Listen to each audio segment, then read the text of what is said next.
ইভিএমের ত্রুটির অভিযোগ নিয়ে সকাল 7টায় শুরু হয়েছে পশ্চিমবঙ্গের বিধানসভা নির্বাচনের দ্বিতীয় ও চূড়ান্ত পর্বের ভোট গ্রহণ।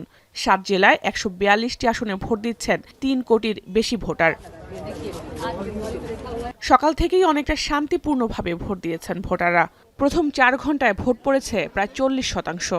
এবারে নির্বাচনে ভোটার তালিকা নিবিড় সংশোধন প্রক্রিয়া বা SIR আতঙ্কে ভোটাধিকার প্রয়োগ সর্বোচ্চ গুরুত্ব পাচ্ছে। সাধারণ ভোটারের পাশাপাশি ভোট দিয়েছেন সোনারপুর দক্ষিণ আসনের বিজেপি প্রার্থী অভিনেত্রী রূপা গাঙ্গুলি, তৃণমূল সাংসদ রচনা ব্যানার্জি, চলচ্চিত্র নির্মাতা রাজ চক্রবর্তী ও শুভশ্রী গাঙ্গুলি, মমতা বন্দ্যোপাধ্যায়ের ভাতিজা অভিষেক। এছাড়াও কালীগঞ্জের এক ঝাঁক তারকা ভোট দেওয়ার অপেক্ষায়। এই মুহূর্তে আমাদের যেটা এক্সপেকটেশন সেটা হচ্ছে বাংলা বাঁচা। বাংলা বাঁচা কর্মসূচির মধ্যে আমরা থাকবো, চিরকালই থাকবো। সেটা আমি কোনো পার্টিতে বিলং করি কি না করি কোনো প্রবলেম নেই। সবার চোখ পশ্চিমবঙ্গের বিধানসভা নির্বাচনের দিকে হলেও আগ্রহের কেন্দ্রবিন্দুতে রয়েছে দক্ষিণ কলকাতার ভবানীপুর আসন, যেখান থেকে লড়ছেন হাই ভোল্টেজ প্রার্থী পশ্চিমবঙ্গ মুখ্যমন্ত্রী তৃণমূল সুপ্রিমো মমতা বন্দ্যোপাধ্যায় ও বিজেপির শুভেন্দু অধিকারী।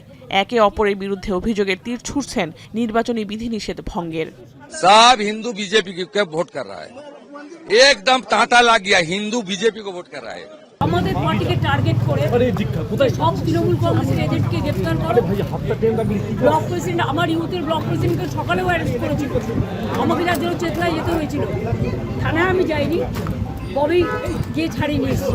এরই মধ্যে বেশ কয়েকটি কেন্দ্রে দেখা দিয়েছে বিশৃঙ্খলা।